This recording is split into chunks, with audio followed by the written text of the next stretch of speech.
Break के बाद एक बार फिर आपका स्वागत है। आप देख रहे हैं कहानी कुर्सी की।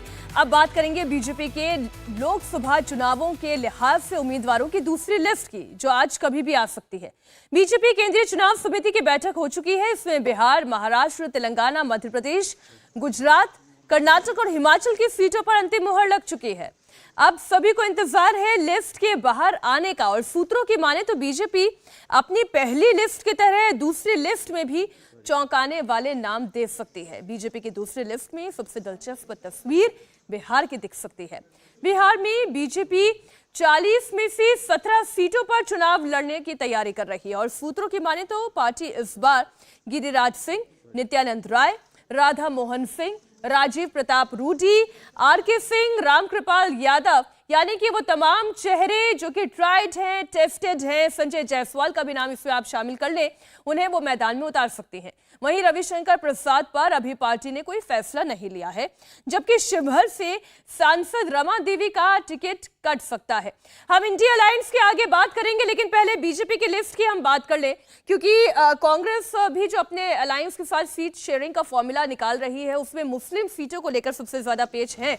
लेकिन बात पहले मोदी की दूसरी लिस्ट को लेकर, जो नाम दिखाई दे रहे हैं हर्षवर्धन जी, वो नाम वो है जो ट्राइड एंड टेस्टेड है, जिनका अगर हम ये कहें कि सक्सेस रेट 100% का है, अच्छा है।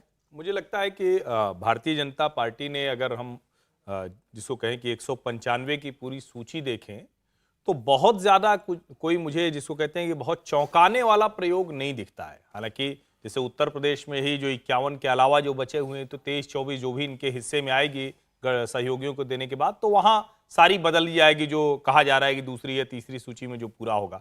बिहार में अगर आप देखें तो यहां थोड़ा सा स्थिति और थोड़ा सा अलग है। बिहार में एक तो सामाजिक समीकरण का मसला है, दूसरा जो प्रत्याशी हैं उनमें से बहुतायत प्रत्याशी ऐसे हैं जिनकी अपनी जमीन, एक अपना आधार भी है। तो मुझे नहीं लगता कि कोई बहुत बड़ा बदलाव होगा। हाँ, कुछ नामों पर जरूर बार बार कहा जाता है कि वो नाम बदले जाने चाहिए, क्या वो नाम बदले जाएंगे क्या, जिसको कई बार ये कहा जाता है कि जिसको ट्रांजिशन के तौर पर जिसको कहा जाता है। नहीं, चूंकि नाम लेना मैं इसलिए ठीक नहीं समझता कि मुझे लगता है कि जो नाम है वो लगभग तय ही है, और वो ज्यादा अच्छा है कि वो रिपोर्ट के माध्यम से आए। लेकिन अभी जो स्थिति है उसमें कम से कम ऐसे 3 से 4 नाम है जिनका टिकट लगभग कटना तय है। वो नहीं आ रहे हैं, वो भारतीय जनता पार्टी के स्थापित चेहरे हैं, लेकिन वो इस बार बिहार से आपको चुनाव लड़ते हुए नहीं दिखे। समीर जी। हाँ, मुझे लगता है राजीव प्रताप रूडी का लगभग टिकट कटना तय है। राजीव प्रताप रूडी का टिकट कटेगा। राधा मोहन सिंह जी की उम्र हो चुकी है, केंद्र में कृषि मंत्री रहे हैं, उत्तर प्रदेश के संगठन के प्रभारी भी रहे हैं। राधा मोहन सिंह भी शायद मुझे लगता है इस बार ड्रॉप हो सकते हैं। रामकृपाल यादव ड्रॉप हो सकते हैं, जिन्होंने लालू की बेटी को चुनाव हराया था और भारतीय जनता पार्टी में आ गए थे आरजेडी छोड़कर। उनके भी टिकट कटने की संभावना। मुझे लग रहा है बिहार के अंदर कुछ नए नाम ज्यादा देखने को मिलेंगे। महाराष्ट्र के अंदर भी कुछ चौंकाने वाले नाम भारतीय जनता पार्टी दे सकती है।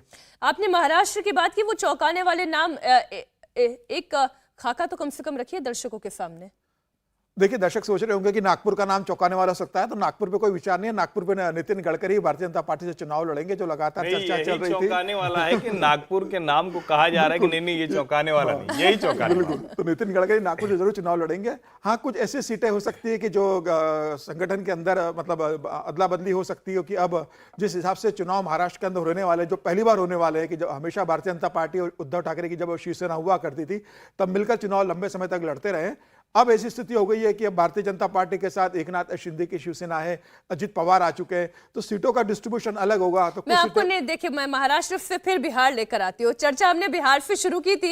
एक बार जो कांग्रेस जो समीर जी कह रहे हैं, मुझे रामकृपाल यादव पर लगता है कि उनका टिकट नहीं कटेगा, क्योंकि कई समीकरण जो है, और अभी भारतीय जनता पार्टी जिस ओरिएंटेशन में चल रही है उसमें मुझे लगता है कि शायद उनका टिकट बच जाएगा।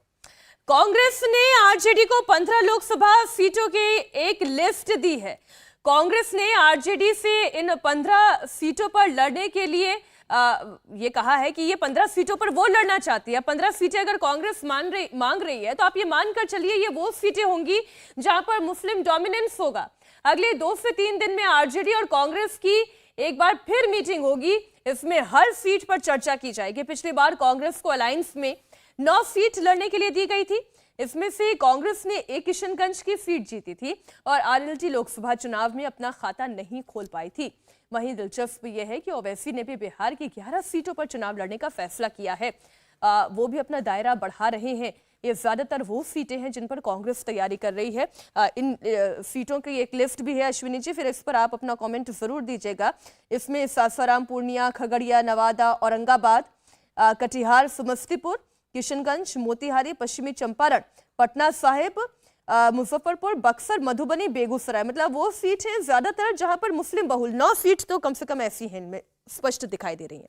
देखिए, बिहार की जो डेमोग्राफी है बहुत तेजी के साथ बदली है, खासतौर पे पिछले 20 से 25 साल के अंदर। जो जितने बांग्लादेश इन्फिल्ट्रेशन हुआ है वो असम गया है, बंगाल गया, और जब असम बंगाल पूरा भर गया तो बिहार की तरफ शिफ्ट हो गया, झारखंड की तरफ शिफ्ट हो गया।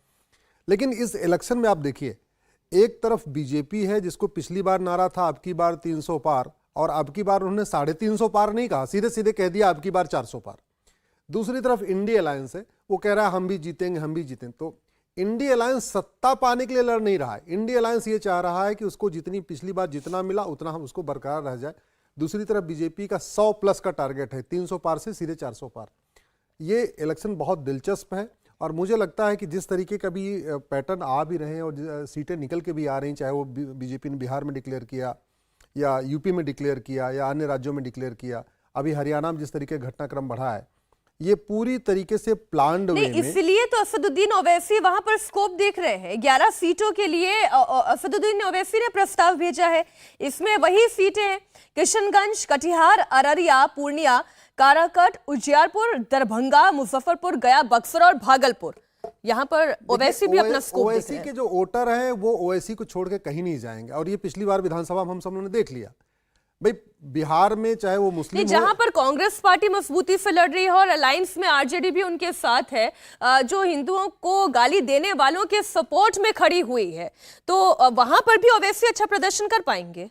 देखिए, मैं आपको पिछली विधानसभा का बताता हूं। पिछली बार विधानसभा में ओवैसी को 6 सीट मिली, और वो जो 6 जहां पे उन 6 सीट जीते हैं वहां के लोगों ने ओवैसी कुछ भी नहीं दिया था। वहां के लोगों को जो भी सुविधाएं मिली, मकान मिला, सिलेंडर मिला, गैस मिला, जो कुछ मिला वो नीतीश कुमार की सरकार ने दिया, बीजेपी और जो नीतीश की लेकिन सरकार सर वो सीट जीतकर भी फायदा क्या हुआ? वो तो चले गए ना आरजेडी में। वो चले गए, बाद की बातें हैं, लेकिन एटलीस्ट ओवैसी का जो वोटर है वो कोर वोटर फिक्स है जहां तक मुझे लगता है। और वो जहां जहां इसका आप देख लीजिए, यहाँ पे महाराष्ट्र का औरंगाबाद की जो लोकसभा है ओवैसी ने जीत लिया वहां पे। उनका इसे बिहार पे वापस से लेकर आते हैं हर्षवर्धन जी। ये एआईएमआईएम का उन सीटों पर लड़ना जिन सीटों पर कांग्रेस लड़ना चाहती है, ये बड़ी टैक्टफुली किया जा रहा है। नहीं, देखिए, जो ओवैसी जी बार बार एक बात कहते हैं कि भाई सबका नेता तो अपने अपने जाति का नेता है, क्षेत्र का नेता है, लेकिन जब मुसलमानों का नेता होता है तो कांग्रेस पार्टी होगी, लालू जी होंगे, अखिलेश जी होंगे, और इसको लेकर वो बहुत सलीके से बात अपनी तथ्यों के साथ कहते हैं। कई बार वो बात कम्युनल दिखती है, वो लगता है कि वो मुसलमानों को भड़काने का प्रयास कर रहे हैं, लेकिन ये भी सच है, और ये हम लोगों ने पिछले 2-3 चुनावों में देखा है, उनको भले बहुत ज्यादा वोट नहीं मिले, लेकिन जो नौजवान मुसलमान है वो उनकी तकरीर सुनने जाता है।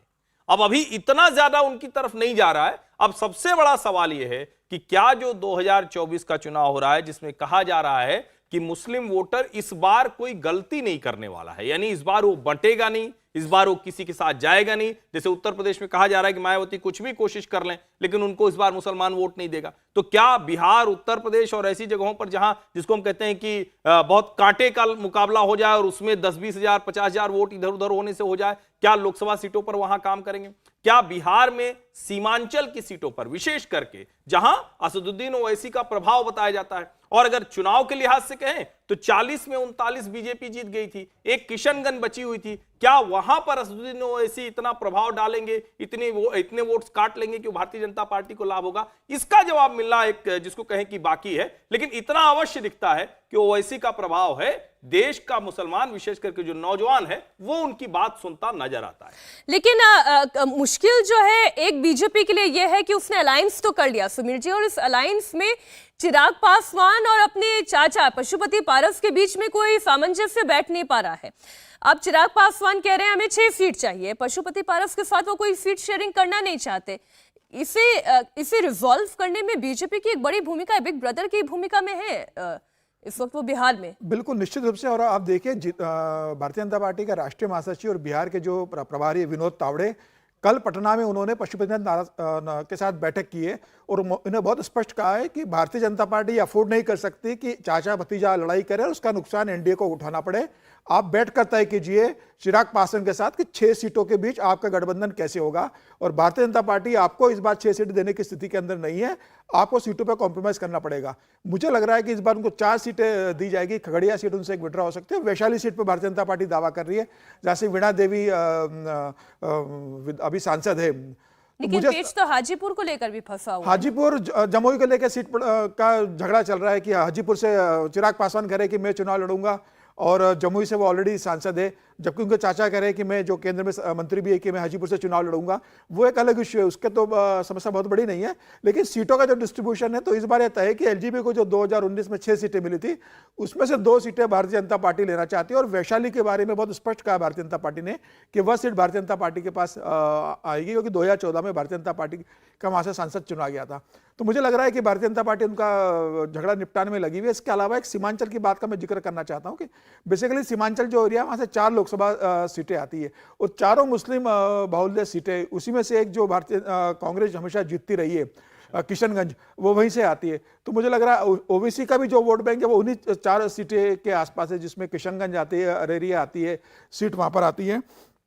रविशंकर को लेकिन जो वेटिंग में रखा गया है, क्योंकि हम वापस ये मुस्लिम डोमिनेटेड कॉन्स्टिट्यूएंसीज के अलावा इन टोटालिटी अगर बिहार को देखें हर्षवर्धन जी, रविशंकर प्रसाद को फिलहाल वेटिंग लिस्ट में रखा गया है।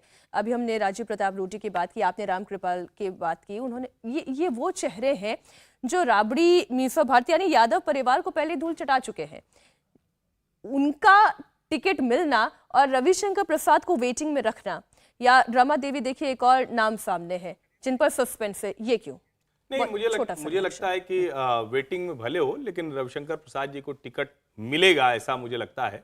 और हो सकता है कि कोई नया एकदम से नाम चेहरा भारतीय जनता पार्टी तय कर रही हो तो बात अलग है, नहीं तो उनको टिकट मुझे लगता है कि लगभग मिल जाएगा।